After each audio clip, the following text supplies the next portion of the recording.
Olá pessoal, tudo bem? Hoje estamos iniciando a nossa MLP 2.0, sétimo dia, tá? E é assim, hoje é o sétimo dia, porém, como hoje é o dia 12, era pra gente estar já no... iniciando a parte 2 excepcionalmente, tá bom? Não, hoje é dia 12, né? Dia 12, então, isso mesmo, era pra gente estar iniciando. A gente tá só, tipo, uns 2 dias antecedentes, né? Atrasados de página de tudo.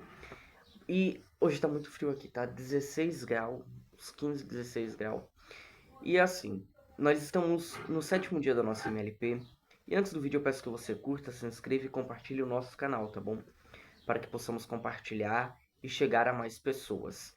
MLP 2.0. Ela tá sendo muito boa, tá sendo legal, tá viralizando mais do que a outra, né? Graças a Deus, aleluia. Vamos lá. Se eu ler alguma coisa que já foi passada no vídeo anterior, será uma recapitulação, tá bom? Então nós iremos começar pelos 6 departamentos da mente. Para demonstrar como a autodisciplina pode ser mantida, numerados em ordem de importância, o elo entre a mente e a inteligência infinita. Primeiramente, o ego. Segundo, faculdade das emoções, que é o local do poder da ação da mente. Faculdade da razão, local de julgamento e opiniões. Faculdade da imaginação, origem de ideias e planos. Consciência, o guia moral da mente. Memória, guardiã dos registros da mente. Por comparação, posso dizer que a força de vontade é para os outros departamentos da mente, ou que a Suprema Corte dos Estados Unidos é para os outros departamentos do governo norte-americano. Mas essa comparação dificilmente será suficiente para dar uma ideia completa do papel que a força de vontade desempenha nas questões humanas.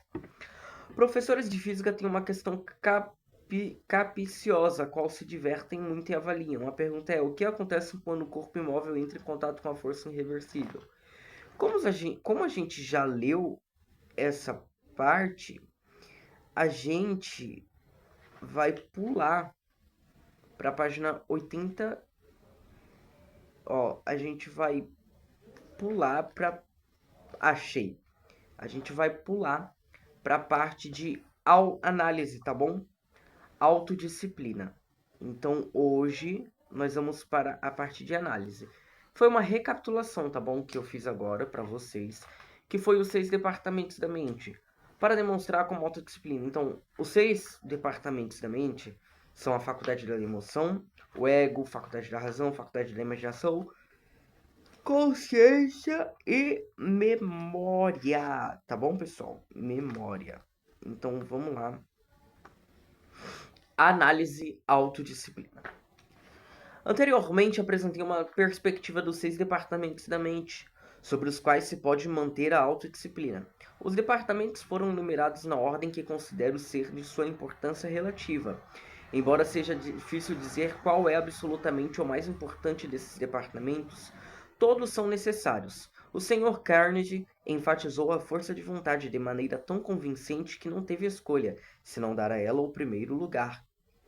Como ele afirma com tanta clareza, a força de vontade controla os outros departamentos, e ele a chamou muito apropriadamente da Suprema Corte da Mente. Parece-me que a faculdade das emoções é a próxima em importância, já que o fato de bem conhecida que o mundo é governado por suas emoções. A faculdade da razão certamente ocupa o terceiro lugar em importância, já que ela é a influência modificadora, pela qual a ação emocionada pode ser preparada para o uso futuro. A mente bem equilibrada representa um compromisso entre as faculdades da emoção e da razão. A faculdade da imaginação vem em quarto lugar, já que é o departamento que cria ideias, planos, meios e maneiras de alcançar os fins desejados. Os outros 2 departamentos, consciência e memória, são adjuntos necessários da mente, embora ambos sejam importantes, certamente cabem no fim da lista. A mente subconsciente ficou com o topo, por ser o superpoder do qual a mente pode extrair cooperação.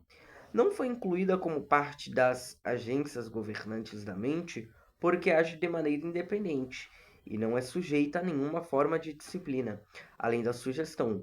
O subconsciente age à sua maneira e voluntariamente, embora, como colocou o Sr. Carnegie, sua ação possa ser acelerada pela intensificação das emoções e a aplicação de força de vontade em uma forma altamente concentrada. O relacionamento entre a mente subconsciente e os 6 departamentos da mente consciente é semelhante em muitos aspectos àqueles entre o agricultor e as leis da natureza, que regem a produção das safras. O agricultor tem certos deveres a executar, como preparar o solo, plantar na estação certa do ano e assim por diante. E depois disso, o trabalho do agricultor está concluído. Daí em diante, a natureza assume, germina a semente e faz crescer até a maturidade e produzir a safra. A mente consciente pode ser comparada ao agricultor na medida em que prepara o caminho para a formulação de planos e objetivos, sob a direção da força de vontade.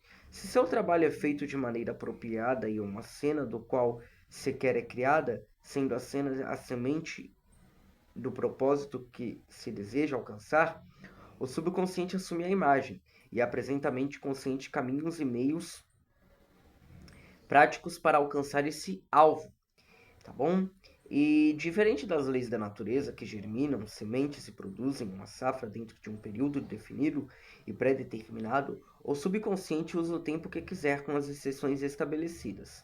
A ênfase do Sr. Carnegie em força de vontade indica sua crença de que o esforço altamente concentrado desse poder produz resultados definidos, mas ele não afirma que o resultado derivam sempre da ação da mente subconsciente. Neste ponto, ninguém parece ter informação definida. No entanto, há muitas evidências para apoiar a afirmação do Sr. Carnegie sobre força de vontade, independentemente de qual seja a fonte desse poder. Olá. Todos sabemos que nunca estamos permanentemente derrotados até aceitarmos a derrota em nossa cabeça. O que significa que não somos derrotados até reduzirmos a aplicação de força de vontade.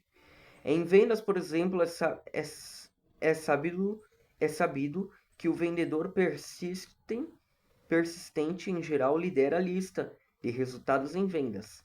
Em publicidade, vale a mesma regra. Os publicitários mais bem-sucedidos seguem com persistência, repetindo seus esforços mês a mês, com regularidade inabalável. E especialistas em publicidade profissional têm evidências convincentes que essa é a única política que produz resultados satisfatórios. Os pioneiros que instalaram na América quando o país era só uma vasta área natural demonstraram o que pode ser feito quando se aplica a força de vontade com persistência. Posteriormente, na história do país, depois que os pioneiros estabeleceram algo parecido com uma sociedade democrática, George Washington e seu pequeno exército de soldados, desnutridos, maltrapilhos e mal equipados, provaram mais uma vez que a força de vontade aplicada com persistência é imbatível. Então vieram os fundadores da indústria e do comércio norte-americano, que com força de vontade indomável e persistência deram aos Estados Unidos um padrão de vida que o mundo jamais tinha visto. Vamos examinar os registros de alguns líderes que, por sua força de vontade e de persistência, deram estupendas contribuições à saúde desse país, sem mencionar que acumularam recompensas adequadas para eles mesmos. O próprio Andrew Carnegie está classificado no topo da lista. Ele chegou à América como passageiro da classe mais econômica de um navio, quando era ainda muito jovem e começou a trabalhar como operário assalariado. Tinha poucos amigos, nenhum deles influente, e muito pouca escolaridade, mas tinha uma enorme capacidade de força de vontade e perseverança. Trabalhando como operário durante o dia e estudando à noite, ele aprendeu telegrafia e progrediu até chegar à posição de operador particular de telégrafo para um superintendente de divisão da operadora ferroviária de Pennsylvania Railway Company. Nessa posição ele usou com tanta eficiência alguns princípios dessa filosofia que chamou a atenção dos funcionários de cargos importantes da ferrovia. Àquela altura ele tinha exatamente as mesmas vantagens de centenas de outros operadores de telégrafo que trabalhavam para a Pennsylvania Railroad Company, nada mais. Mas tinha algo que os outros operadores não tinham, aparentemente. Ou se tinham ou não usavam, era a vontade de vencer associada à persistência para continuar a vencer. Olá, até onde posso saber pelos registros de sua vida e pela aliança profissional próxima que mantive com ele durante muitos anos, suas qualidades de destaque eram persistência e força de vontade. Bom, uma coisa que eu adquiri e noto que se você não tem persistência, não tem força de vontade, você não chega em lugar nenhum. Primeiro, você precisa ter força de vontade, insistir naquilo que você quer. E segundo, a persistência, né? Persistir. Força de vontade é você ter força para ir fazer, não desistir, entendeu? E fora isso, ele não tinha qualidades relevantes, diferentes das percebidas na maioria das pessoas que se dedicavam ao mesmo tipo de trabalho que ele realizava. Pelo exercício de sua força de vontade, Carnegie estabeleceu um objetivo principal definido e aderiu a uma decena de objetivo, até que ele transformou em um grande líder industrial e dono de uma grande fortuna pessoal de sua força de vontade, devidamente autodisciplinada e direcionada para um fim definido. Surgiu a grande United States Steel. Entendem? E pelo exercício de sua força de vontade, Carnegie estabeleceu. Ok, e de sua força de vontade devidamente autodisciplinada e direcionada para um fim definido. E a United States Steel Corporation, que revolucionou a indústria do aço, proporcionou e proporciona emprego para um imenso exercício de trabalhadores com e sem habilidades, sem mencionar a riqueza que ele acrescentou à nação norte-americana. Um valor tão intenso que está além de estimativas. Mas essa não é toda a história desse menino imigrante, de sua força de vontade a seguir em frente, fazendo sua influência e seu bem serem sentidos em todas as regiões dos Estados Unidos e de muitos outros países.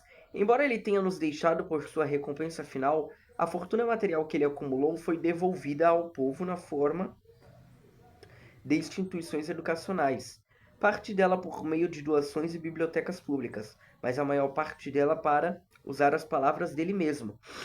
Foi oferecida por intermédio de sua filosofia da realização, que está agora disponível para as pessoas de todas as esferas da vida nos Estados Unidos e em outros países. Portanto, a influência desse homem vai além do que se pode estimar. Os princípios da realização individual pelos quais ele conquistou sua fortuna pessoal estão agora disponíveis a todos que quiserem conhecê-los, graças à sua antecipação. Essa filosofia inclui a experiência de mais de 500 outros líderes de destaques na indústria e no comércio, e destina-se a prestar serviço útil enquanto durar a civilização. Como o Sr. Carnegie reconheceu que suas realizações resultaram da aplicação da força de vontade e persistência, não causou surpresa que ele tenha enfatizado a importância dessas qualidades. Essas qualidades auto-obtidas são tão eficientes em outras formas de aplicação quanto na liderança profissional, que somos lembrados ao consolidarmos as conquistas das pessoas como Helen Keller. Pouco depois de nascer, Helen Keller ficou surda, muda e cega. Aflições que a deixavam sem esperança, além daquela que ela mesma assegurou, apoderando-se da própria mente, por meio de força de vontade e persistência. Ele superou suas aflições tão efetivamente que aprendeu a falar, e pelo toque que ele aprendeu a conectar a mente com uma porção muito maior, né, do mundo exterior do que uma pessoa mediana com boa visão. Com essa mesma força de vontade, ela adquiriu paz de espírito muito além da medida, adquiriu a esperança necessária para sustentá-la em uma vida na escuridão, e estudou o suficiente para conseguir perceber a natureza do mundo à sua volta, tanto quanto ou melhor que qualquer pessoa com todas as faculdades intactas. Se precisarmos de evidências de que a autodisciplina justifica todo o tempo dedicado a adquiri-la, todos termos essa evidência nas impressionantes realizações de Helen Keller. Mas seu triunfo sobre obstáculos aparentemente intransponíveis é só um pouco mais dramático que o de Thomas Edison. Edison começou a carreira ainda muito novo, depois de ter sido dispensado da escola e mandado para casa após apenas 3 meses de aulas, com um bilhete dos professores que afirmavam que o menino tinha a mente prejudicada e, portanto, não poderia ser educado. Edison é o criador da lâmpada, Thomas Edison, tá bom? E a desenvolveu, tornando-a uma das grandes mentes do mundo. Os que conhecem de perto afirmam que o principal bem de Edison era sua força de vontade indomável. Ele demonstrou muitas vezes a verdade na afirmação do Sr. Carnegie sobre a força de vontade ser irresistível. Depois de pular de emprego em emprego como operador de telégrafo, vagabundo, o grande Edison se apoderou a mente e começou a trabalhar na invenção que daria a ele o reconhecimento mundial, a primeira lâmpada elétrica incandescente bem-sucedida. E muitas crianças, né? E muitas crianças elas estudam na escola e a história dessa invenção, mas quase ninguém aprendeu toda a importância do verdadeiro poder que conduziu o inventor a um triunfo. Por mais de 10 mil fracassos até a lâmpada ser aperfeiçoada. Aqui encontramos forças de vontade e persistências aliadas em sua força mais elevada, mas as possibilidades dessas qualidades não se tornam aparentes, até pararmos para considerar que a pessoa comum desanima e desiste, né? A pessoa comum ela desanima e desiste de tudo que tenta depois de 1 ou 2 fracassos, enquanto um número muito grande não espera o fracasso chegar, porque desiste ao antecipar o fracasso. Outros têm tão pouca compreensão de força de vontade que nunca desistem, porque nunca começam, né? Isso é interessante. Ó, outros têm tão pouca. Não, é muito importante isso, ó. Outros têm tão pouca força de vontade que nunca desistem, porque nunca começam. Nunca, nunca, nunca, nunca, né? Ó lá. Vamos lá, quer ver? Ó, aqui. Ó, beleza. Ao falar dos fracassos em relação a seus experimentos com a lâmpada incandescente, Edison disse que ia trabalhar determinado a concluir essa invenção, mesmo que isso ocupasse o resto da vida. A palavra impossível não existe no vocabulário de uma pessoa como ele. Quando os amigos do Edison o chamavam de gênio, ele sempre sorria compassivamente e depois respondia: genialidade é 1%, inspiração 99%, genialidade é 1%, inspiração e genialidade é 1%, inspiração e 99% transpiração. Tá. Genialidade é 1% de inspiração e 99% de transpiração.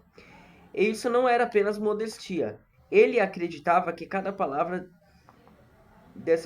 ele acreditava em cada palavra dessa resposta. Gente, eu tô enxergando um pouco, tá? Não é, ai Paulo, tu não tá sabendo ler não. É que tava ruim pra minha visão, sabia? Tá horrível. Quando o Sr. Carnegie diz que a força de vontade é uma força irresistível, sem dúvida queria dizer que ela é irresistível quando apropriadamente organizada e dirigida para um fim definido com uma disposição de fé.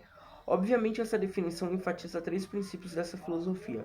Como um suporte de seu poder estupendo, aqui estão, portanto, os 3 princípios que pertencem à lista de necessidades de todos os que pretendem obter realizações relevantes.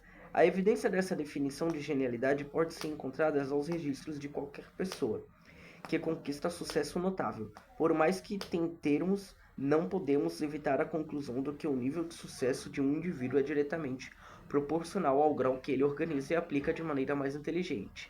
Estes 3 princípios: primeiro, definição de objetivo; segundo, fé aplicada; e terceiro, autodisciplina sobre força de vontade.